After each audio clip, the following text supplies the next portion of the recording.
students, I am Shweta and welcome to my channel Education Hub class 9th का chapter number 5 भी हम लोगों ने सारा डिस्कस कर लिया। पोस्टुलेट और जो उसमें एक्सियम्स थे वो सारे हम डिस्कस कर चुके हैं। तो आज हम इसी चैप्टर की एक्सरसाइज 5.1 जो कि फन यानी इकलौती एक्सरसाइज है, लास्ट एक्सरसाइज, तो इसको आज हम स्टार्ट करने जा रहे हैं। तो स्टार्ट करते हैं एक्सरसाइज 5.1। क्वेश्चन नंबर 1 जो है इसमें उसमें ट्रू फॉल्स दिया हुआ है, ट्रू फॉल्स बताना है और हमको इसका रीजन देना है। तो मैं आपके साथ रीजन डिस्कस करूंगी, आप लोग खुद उसको स्टेटमेंट्स बना के लिखोगे। क्लियर? तो पहला स्टेटमेंट क्या कहता है, पहले लिख लो, which of the following statements are true and which are false, give reasons according to your answer. तो पहला पार्ट क्या है, only one line can pass through a single point. अब ध्यान से देखो क्या मतलब है इसका, एक सिंगल पॉइंट से सिर्फ क्या एक ही लाइन ड्रॉ हो सकती है। हम लोगों ने पोस्टुलेट एक्सियम में सब कुछ डिस्कस किया हुआ है। आप लोगों को पता है कि अगर एक सिंगल लाइन होती, एक सिंगल पॉइंट होता है तो इससे हम इनफाइनाइटली लाइन सेगमेंट्स को ड्रॉ कर सकते हैं। तो ये स्टेटमेंट हमारी हो गई false. Only one line can pass through a single point, तो यहां पर हमारा क्या आंसर आएगा, फॉल्स। ये हो गया हमारा फॉल्स। और रीजन आप क्या लिखोगे, यही स्टेटमेंट कि एक सिंगल पॉइंट से हम इनफाइनाइटली लाइंस पास कर सकते हैं। इसी को आपने इसका आंसर लिखना है। तो सेकंड पॉइंट क्या कहता है, there are an infinite number of lines which pass through two distinct point. पहले सिंगल पे इन्होंने वन बोला था, अब बोल रहे हैं कि दो डिस्टिंक्ट पॉइंट है, इससे क्या हम इनफाइनाइट नंबर ऑफ लाइन पास कर सकते हैं। ये भी हम डिस्कस कर चुके हैं, ये भी हमको पता ही है कि 2 पॉइंट से ओनली वन लाइन कैन पास। तो ये स्टेटमेंट भी हमारी हो गई फॉल्स। तो आप इसका रीजन ये लिखोगे, from 2 points there is only one line can pass through. तो हमारा इस वाले का आंसर भी क्या हो गया, फॉल्स हो गया। तो जो बी पार्ट है इसका आंसर भी हमारा हो गया false. Clear? Third part, a terminated line can be produced indefinitely on both the side। मैंने जब आपको इसके पोस्टुलेट, यूक्लिड के पोस्टुलेट समझाए थे तो उसमें मैंने आपको बताया था, थर्ड पोस्टुलेट है शायद उसका, कि टर्मिनेटेड लाइन का मतलब बताया था लाइन सेगमेंट। हमने बताया उनके जमाने में उन्होंने इसको नाम दिया था टर्मिनेटेड लाइन, लाइन सेगमेंट। मतलब यही होगा जैसे यहां बनाया, ये एक लाइन सेगमेंट है। अब इन्होंने बोला can be produce indefinitely on both the side, हम दोनों साइड इसको इनडेफिनेटली प्रोड्यूस कर सकते हैं। ये तो सेम टू सेम पोस्टुलेट ही दिया हुआ है यूक्लिड का। तो ये वाली स्टेटमेंट तो हमारी ट्रू है, एक लाइन को हम दोनों साइड पर जितना मर्जी के आगे प्रोड्यूस कर सकते हैं, एंडलेस प्रोड्यूस कर सकते हैं। तो ये भी हमारा हो गया, ये हो गया हमारा ट्रू। ये हमारा हो गया थर्ड वाला पोस्टुलेट नंबर 3, ये हो गया true. Postulate number I think 3 है, कोई कंफ्यूजन हो तो आप उसको चेक कर लेना, ठीक है। नेक्स्ट क्या आता है, 4, if 2 circles are equal then their radii are equal. ऐसा हमने एक पोस्टुलेट ही पढ़ा था जिसमें लिखा था, आई थिंक ये वाला थर्ड है कि वो वाला थर्ड है, इसको आप अपनी बुक में चेक कर लेना। ये भी पोस्टुलेट ही आपका हमने पढ़ा था कि एनी रेडियस और एनी सेंटर पे हमको जो मर्जी सर्कल बना सकते हैं। यहाँ पर जस्ट उसका उन्होंने दिया हुआ है कि 2 सर्कल हमें दिए हुए हैं और दोनों का रेडियस अगर सेम है, नहीं, हाँ, इफ 2 सर्कल्स आर इक्वल, अगर 2 सर्कल इक्वल है तो उनका रेडियस इक्वल होगा। पहली बात तो 2 सर्कल इक्वल ही तब हो सकते हैं जब तक उनका रेडियस इक्वल होगा, नहीं होगा तब तक वो इक्वल ही नहीं हो सकते। तो ये स्टेटमेंट भी हमारी हो गई ट्रू। तो यहाँ पर पोस्टुलेट की डेफिनेशन लिख के इस वाले को भी रीजन में बता सकते हो। तो ये वाला भी हमारा हो गया ट्रू। हो गया क्लियर?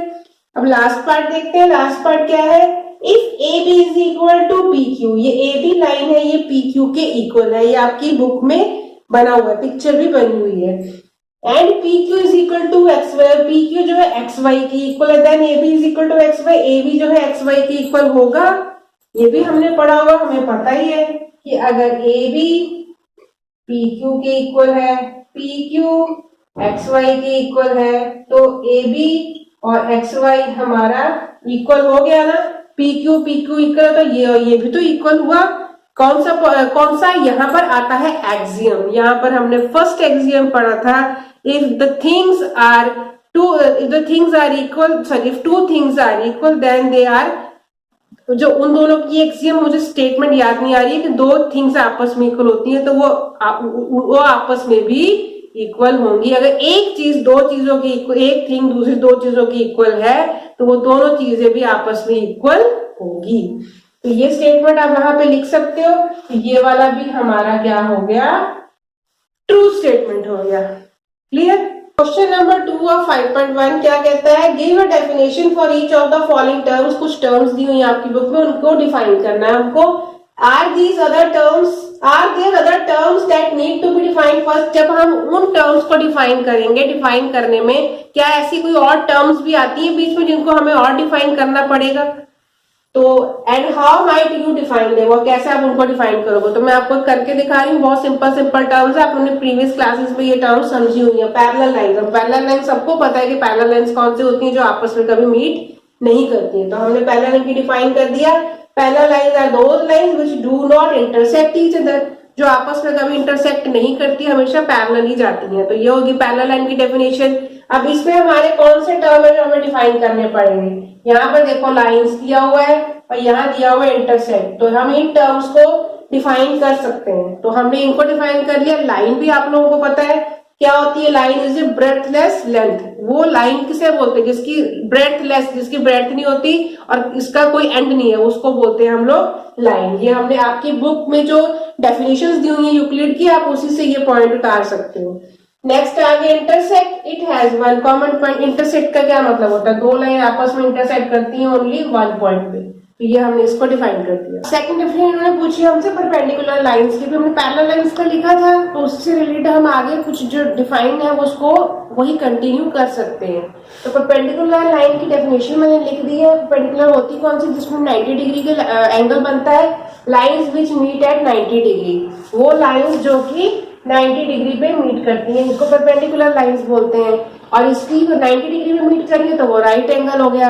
तो हमें नेक्स्ट इसमें और क्या टर्म्स डिफाइन करने पड़ सकते हैं? इसमें लाइंस हमने पहले भी डिफाइन किया था। और ये हो गया राइट एंगल। राइट एंगल क्या होता है? जिसके एंगल 90 डिग्री होते हैं। तो इसको आप सिंपली खुद डिफाइन कर सकते हो। इतना डिटेल में इस क्वेश्चन को डिस्कस करने की हमें जरूरत नहीं है। थर्ड पार्ट देख लेते हैं। थर्ड पार्ट क्या है? Line segment. लाइन सेगमेंट भी आप लोगों को पता क्या होती है? टू पॉइंट्स के बीच में जो लाइन खींची जाती है, लाइन सेगमेंट जिसके दो एंडिंग पॉइंट्स होते हैं, वो होती है लाइन सेगमेंट। तो a line which has a starting and ending point, वो लाइन जिसका स्टार्टिंग पॉइंट भी होता है और एंडिंग पॉइंट भी होता है। इसमें हम क्या डिफाइन कर सकते हैं? सेम वही चीज आ गई। यहाँ पर भी लाइन, बार बार हमारे लाइन जो है वो रिपीट हो रही है। और ये हो गया पॉइंट। पॉइंट भी आप लोगों को पता है। आप लोगों की जो बुक में डेफिनेशंस दी हुई है यूक्लिड की, उसमें आपको लगभग सारी डेफिनेशंस का मिल जाएगा। पॉइंट की डेफिनेशन भी उसमें दी हुई है। पॉइंट का क्या डेफिनेशन है? इट हैज नो पार्ट, इसका कोई पार्ट नहीं होता। ठीक है। फोर्थ पार्ट इसमें क्या बोला है? रेडियस ऑफ ए सर्कल को डिफाइन करना है। सॉरी, आप लोगों को पता ही है कि रेडियस ऑफ ए सर्कल क्या होता है। ये होता है सर्कल, इसके सेंटर पॉइंट से जितना यहाँ से बॉर्डर के साथ इसका मेजरमेंट होता है वही इसका होता है रेडियस। ये सबको क्लियर है। तो हमें इसी को डिफाइन करना है। The distance from centre point two boundary in a circle is called radius. आप अपनी लैंग्वेज में किसी भी तरीके से इसको डिफाइन कर सकते हो। अब इसमें हमारे हिसाब से कौन सा है? वही देखो, वही चीज आ रही है। यहाँ पर पॉइंट को हम डिफाइन कर सकते हैं, यहाँ पे हम सर्कल को डिफाइन कर सकते हैं। तो इन्हीं चीजों को हम इसमें डिफाइन एक्स्ट्रा कर सकते हैं। तो अगर आपको कभी बाई चांस ऐसा क्वेश्चन आ जाता है तो मेन तो आपको डेफिनेशन लिखनी है, साथ में कोई भी एक या दो पॉइंट उठा के उसके डेफिनेशन में से कोई दो वर्ड लेके आप उसको डिफाइन खुद ही कर सकते हो। नेक्स्ट क्या है? स्क्वायर। स्क्वायर भी हमको पता है। स्क्वायर वो होता है जिसकी फोर साइड्स यानी कि चारों साइड्स इक्वल होती हैं। ये वाली हमारी सारी की सारी इक्वल होती है, ए बी सी और डी। आप साथ में एक पिक्चर भी बना दो और साथ में उसको डिफाइन भी कर दो। तो क्या है? Square is a rectangle having same length and breadth. Length हमारी ये होती है, ब्रेड्थ ये होती है। तो ये एक तरीके का रेक्टेंगल है जिसकी सेम लेंथ और ब्रेड्थ सेम होती है। तो इसमें हम क्या डिफाइन कर सकते हैं? हम इसमें लेंथ को डिफाइन कर सकते हैं और इसमें हम ब्रेड्थ को डिफाइन कर सकते हैं। लेंथ क्या होती है? Longest side of the rectangle. And breadth जो होती है वो शॉर्टेस्ट साइड जो होती है ऑफ रेक्टेंगल। इसी भी तरीके से आप इसको डिफाइन कर सकते हो। तो आई थिंक ये क्वेश्चन हो गया है क्लियर। अब इस क्वेश्चन में, थर्ड क्वेश्चन में इन्होंने क्या बोला है, बहुत ही सिंपल से क्वेश्चन है आपके ये। Consider two postulates given below. यहाँ पर दो पोस्टुलेट्स इन्होंने अपने आप लिख के दिए, हमको कंसिडर करने को बोला है। और बाद में क्या बोला, do these postulates contain any undefined terms. जैसे भी सेकंड क्वेश्चन में हमने डेफिनेशंस लिखी थी, उसमें अनडिफाइंड टर्म्स हमने मेंशन की थी, वही हमने इसमें ढूंढ के बताना है। और क्या बोला है, आर दीज पोस्टुलेट्स कंसिस्टेंट। क्या ये पोस्टुलेट्स कंसिस्टेंट है? कंसिस्टेंट का मतलब क्या होता है? कंसिस्टेंट का मतलब कि ये वो स्टेटमेंट्स है कि जिनको हमें और कोई प्रूफ देने की जरूरत नहीं है, या जिसका कोई कॉन्ट्राडिक्ट या कोई और सेंटेंस नहीं निकाल, कोई उस पर क्वेश्चन नहीं कर पा रहा है कि अगर ऐसा है तो ऐसा क्यों होगा। मतलब कि ये विदाउट एनी प्रूफ, मतलब पक्की स्टेटमेंट है जिसका हमें कोई प्रूफ की जरूरत नहीं है। क्या ये वैसा है? और क्या बोला, do they follow from Euclid postulates. क्या ये यूक्लिड के पोस्टुलेट्स को फॉलो करती हैं? और इसको एक्सप्लेन करो अगर पोस्टुलेट को फॉलो करती हैं तो क्वेश्चन में क्या पूछा ये समझ में आ गया। अब हम ये पोस्टुलेट्स जो लिखे हैं वो डिस्कस करते हैं। पहला क्या दिया है, given and two distinct points A and B. हम साथ साथ इसको करते जाते हैं। पहले पार्ट में 2 पॉइंट हमें दिए हैं A and B. There exists a third point C which is in between A and B. क्या एक कोई थर्ड पॉइंट C हम डाल सकते हैं इनके बीच में A and B के? अगर हम इसको जोड़ दें, मेरी लाइन टेढ़ी बन गई है, पर ये दोनों A और B को जोड़ दें तो क्या बीच में C थर्ड लाइन डाल सकते हैं? तो हम बिल्कुल कर सकते हैं। हम A और B के बीच में इनफाइनाइट पॉइंट्स लगा सकते हैं, तो इसमें तो कोई प्रॉब्लम नहीं है। तो ये हमारी पोस्टुलेट क्या हो गई, सही हो गई। ये वाला एक तरीके से कंसिस्टेंट है, ठीक है। और इसमें क्या बोला है कि क्या कोई अनडिफाइंड टर्म है, तो हम ध्यान से देखें तो बहुत ही सिंपल सा इसमें हमारा अनडिफाइंड टर्म आई थिंक कुछ भी नहीं है, बस ये पॉइंट्स है। पॉइंट को आप डिफाइन कर दो बस, आई थिंक, और तो इसमें कोई अनडिफाइंड टर्म है ही नहीं। हो गया क्लियर? पहला पार्ट हो गया। डू दिस पोस्टुलेट, यानी अनडिफाइंड टर्म हमने बता दिया। आर दिस पोस्टुलेट, ये क्या, ये पोस्टुलेट कंसिस्टेंट है? हाँ है, यस। पहले वाले का हो गया यस, कंसिस्टेंट है। Do they follow from Euclid postulates. क्या ये यूक्लिड का पोस्टुलेट है? अब आपने पोस्टुलेट अगर अच्छे से याद कर लिए हैं तो आप बता सकते हो कि ये यूक्लिड का पोस्टुलेट नहीं है। तो ठीक है, सिंपली आप लिख दोगे नो, ये यूक्लिड का पोस्टुलेट नहीं है, इसको फिर कोई एक्सप्लेन हमें करने की जरूरत नहीं पड़ेगी। नेक्स्ट वाला पॉइंट अब देख लेते हैं, डिस्कस कर लेते हैं। There exist at least 3 points that are not on the same line. अब ये एक सेम लाइन है, ये हो गई ए और बी। ऐसे 3 पॉइंट हो सकते हैं जो सेम लाइन पे ना हो। अब सेम लाइन पे नहीं है तो हम तीसरा पॉइंट तो यहाँ कहीं भी ऊपर लगा सकते हैं, यहाँ लगा सकते हैं, यहाँ कहीं पर भी वो पॉइंट लगा सकते हैं। तो ये भी कंसिस्ट करता है, ऐसा तो हो ही सकता है। 2 लाइन 2 है, उन्होंने बोला क्या, देयर एग्जिस्ट एटलीस्ट 3 पॉइंट, 1 से 3 पॉइंट एग्जिस्ट करते हैं that are not on the same line, जो सेम लाइन पे नहीं होते हैं। तो ये भी हमने लिख लिया, ये भी हमारा ठीक है, ओके। ये भी हमारा कंसिस्टेंट है, इसका भी कोई हमें डिफाइन करने की जरूरत नहीं है। और इसमें अनडिफाइंड टर्म हमारा क्या आ रहा है, वही सिंपल, ये लाइन आ रहा है और ये पॉइंट्स आ रहा है। आई थिंक और तो इसमें भी कोई हमारा अनडिफाइंड टर्म नहीं आ रहा है। तो बहुत ही सिंपल सा क्वेश्चन था, ज्यादा लिखने की जरूरत नहीं। मैंने आपको इसके साथ, इस क्वेश्चन को आपके साथ डिस्कस कर लिया। Do they follow from Euclid postulate. तो यहाँ पर भी, यहाँ पर मैं लिख देती हूँ कंसिस्टेंट। आप सोचोगे पोस्टुलेट को कंसिस्टेंट, स्पेलिंग गलत हो गए, कंसिस्टेंट। तो ये वाला जो है पोस्टुलेट तो नहीं है उसका। ये जो वाला सेकंड वाला पॉइंट है, ये भी उसका कोई पोस्टुलेट नहीं है। अगर पोस्टुलेट अच्छे से लर्न किया हो, इसमें वो पोस्टुलेट नहीं है। हाँ, ये एक एक्सियम, ये एक एक्सियम को फॉलो करता है। एक्सियम एक था जिसमें हम लोग ने कहा था 3 पॉइंट हमारे, 1 पॉइंट अलग भी हो सकता है, इस टाइप का एक एक्सियम था, उसको फॉलो करता है। तो क्लियर हो गया? ऐसा क्वेश्चन पूछा तो जाता नहीं है, पूछा जाएगा तो मैंने आपके साथ डिस्कस कर लिया है और कंप्लीट हो गया question. Clear? Question number 4। Question number 4 थोड़ा सा इंटरेस्टिंग क्वेश्चन, आगे के हमारे क्वेश्चन थोड़े इंटरेस्टिंग और ऐसे ही क्वेश्चन आपको यूक्लिड ज्योमेट्री से रिलेटेड एग्जाम में पूछे जाएंगे आपकी बुक से।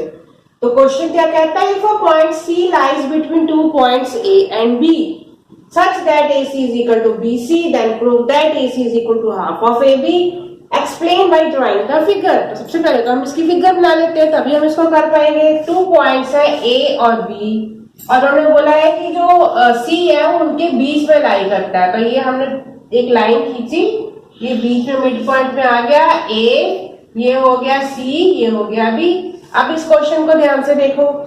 The point C lies between 2 points A and B. C point है A और B के बीच में, बिटवीन, बिल्कुल बिटवीन में लाइज कर रहा है। Such that AC is equal to BC, यानी कि ये वाला हिस्सा इस हिस्से के बराबर है। तो हमें गिवन क्या है? हमें गिवन है AC is equal to BC। ठीक है, then prove that AC is equal to, जो AC है वो इस पूरे का हाफ है, ये हमको प्रूव करना है। तो हमने गिवन हमें मिल गया। टू प्रूव हमारा क्या हो गया? टू प्रूव करना हमको AC is equal to half of AB।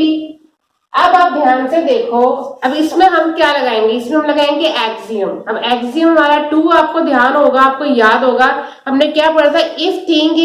If same number is added to equal, sorry मैं एक्सियम भूल जाती हूँ, if equals are added to equals then the result is also equal, ये हमने पढ़ा था।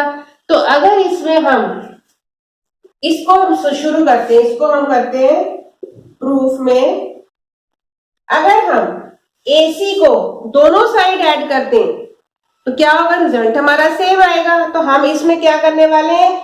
Add AC both sides. अब इसमें हमें अकॉर्डिंग टू एक्सियम हमें सवाल करना है, हमको प्रूफ क्या करना है कि AC जो है इस पूरे का हाफ है। तो हमने क्या किया? पूरी जो लाइन है इसमें, इस वाले में AC is equal to BC में हमने क्या किया? AC को दोनों तरफ ऐड कर दिया। सेम नंबर को ऐड करेंगे तो रिजल्ट हमारा सेम ही आना है, तो हमने ऐड कर दिया। हमारे पास क्या है? AC is equal to BC। Add हमने किया, ये हमारा यहाँ पे लाइन आनी थी, ऐड किया तो AC में हमने ऐड किया AC, फिर AC आया, BC में भी हमने ऐड किया, हमारा AC हमने ऐड किया, दोनों चीजों को ऐड किया। हमारा एक्सियम नंबर है, एक्सियम नंबर हमारा हुआ 2। If the things are equal, if equals are added to equals the wholes are equal, ये एक्सियम नंबर लिख के आपने वो स्टेटमेंट भी लिखनी है, तभी हम इस क्वेश्चन को आगे करेंगे। अगर ये नहीं लिखा तो आपका नंबर कट जाएंगे। ठीक है, मैं एक्सियम नंबर लिख रही हूँ, आपको एक्सियम नंबर अच्छे से याद करने हैं। अगर नहीं याद हो तो फिलहाल अभी आप बुक से देख के इसको लिख सकते हो। तो ये ऐड हो गया। अब AC और AC को ऐड किया तो ये क्या हो गया? ये 2AC हो गया, ये 2AC हो गया, BC प्लस AC। अब BC और AC इन दोनों को ऐड करेंगे तो ये पूरा हमारा बन रहा है। BC और AC को ऐड करेंगे तो ये क्या बन जाएगा? AB बन जाएगा। यहाँ पर हमारा आ गया AB।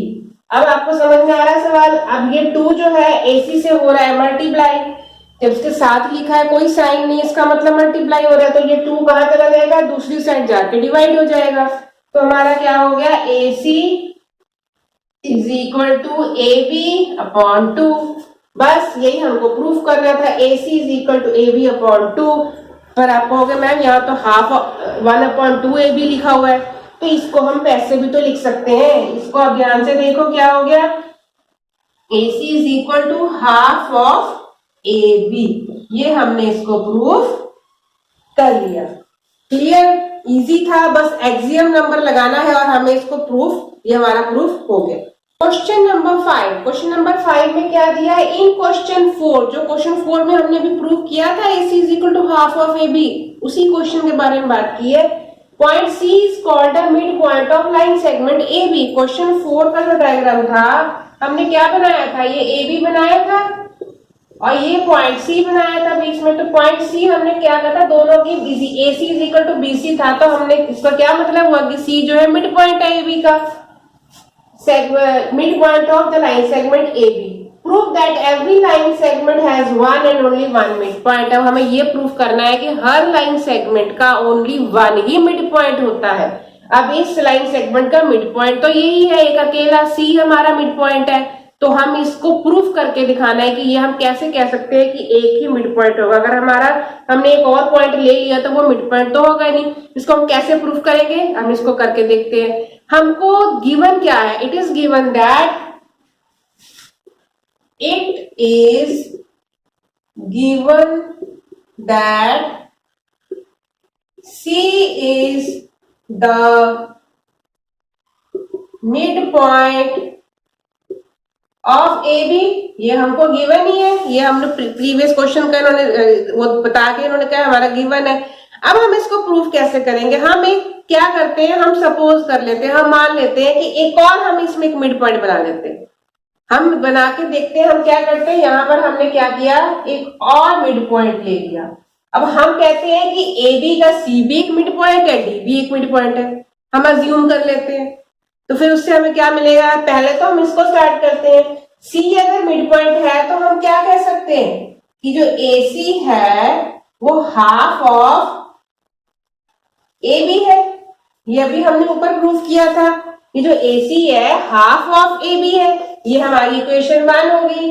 पर हमने अब एक और डी मिड पॉइंट सपोज कर लिया, तो हम क्या लिखेंगे, सपोज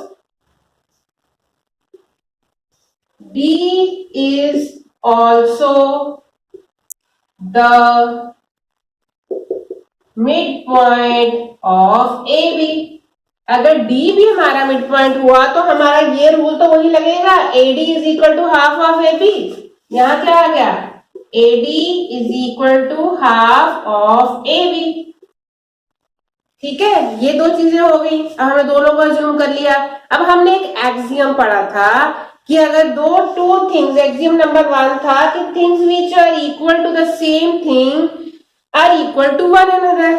दो चीजें अगर आपस में इक्वल है सेम थिंग के, मतलब ये इसके बराबर है, ये इसके बराबर है, तो ये दोनों आपस में बराबर है, तो ये और ये भी आपस में बराबर होंगे। ये चीज पढ़ी थी ना, ये जब एक साइड इक्वल आई तो दूसरी साइड इसकी ऑलरेडी इक्वल आएगी। तो बाई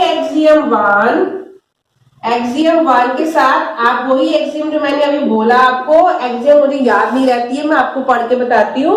एक्सियम है things which are equal to the same thing are equal to one another. Axiom number 1 मैंने यहाँ पे लिख दिया। अब इसके आगे पूरी स्टेटमेंट लिखोगे आप, तो फ्रॉम इक्वेशन 1 एंड 2 अगर उस एक्सियम को लगाते हैं तो इक्वेशन 1 एंड 2 में हमारा क्या प्रूफ हो जाता है, AC is equal to AD। ये क्या प्रूफ हो गया कि जो AC है वो AD के बराबर है। पर ये तो पॉसिबल है ही नहीं। ये पॉसिबल तब होगा, it is possible only, it is possible only when C coincide D। तभी पॉसिबल है कि C और D कोइंसाइड हो जाए, एक के ऊपर एक ओवरलैप हो जाए, छुप जाए, एक के पीछे एक को छुपा दे, ये तभी पॉसिबल हो सकता है। ठीक है, तो ये हमने तभी हो सकता है, तो हम ये लाइन आपको पूरी लिखनी पड़ेगी। तो हम क्या कह सकते हैं कि ये कॉन्ट्राडिक्शन हमारा गलत हो गया। सो अवर कॉन्ट्राडिक्शन इज फॉल्स। कॉन्ट्राडिक्शन में वर्ड यूज नहीं किया इसलिए आप इसको ऐसे ही कर सकते हो। तो आप लिख सकते हो therefore every line segment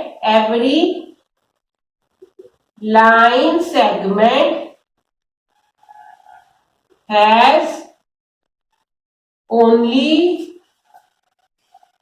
one and sorry ऐसे ही लिख दो, segment has one and only one mid point. ये हमने ऊपर से उतार दिया देख के, ये हमारा हो गया प्रूफ।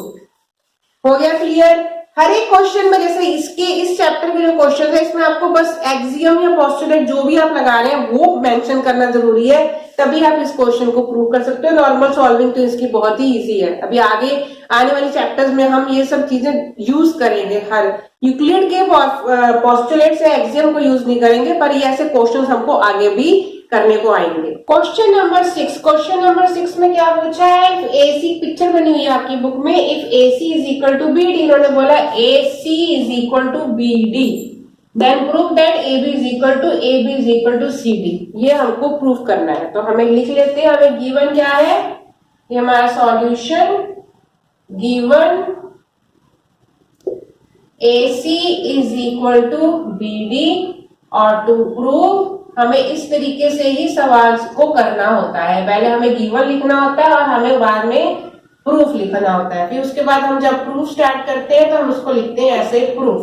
तो हमारा स्टार्टिंग क्या होगी, AC is equal to BD, ये हमें गिवन है, मतलब कि यहां से लेके यहां तक AC और यहां से लेके यहां तक ये हमारा इक्वल है। तो आप ध्यान से देखो, अगर ये पूरा पूरा इक्वल है तो बीच में एक BC वाला हिस्सा ही दोनों तरफ कॉमन आ रहा है, AC में भी BC आ रहा है और BD में भी BC आ रहा है, तो ये दोनों की वजह से इक्वल हो रहा है। तो अगर हम ये बीच वाला हिस्सा BC वाला पार्ट हटा दें, माइनस कर दें दोनों सेगमेंट्स में से, तो ये और ये आपस में इक्वल आ जाएंगे। हो गया क्लियर? सिंपली हमको BC वाला पार्ट माइनस करना है। कौन सी एक्सियम लग रही है? एक्सियम नंबर 3, आपकी बुक की axiom number 3, if the things are subtracted, क्या लिखा है, if equals are subtracted from equals the remainder are equal. तो हम इस क्वेश्चन को स्टार्ट करते हैं। वी सब्ट्रैक्ट, ये बहुत इजी क्वेश्चन है, subtract BC from both sides, ठीक है, दोनों तरफ से BC ऐड किया, AC minus BC is equal to BD minus BC।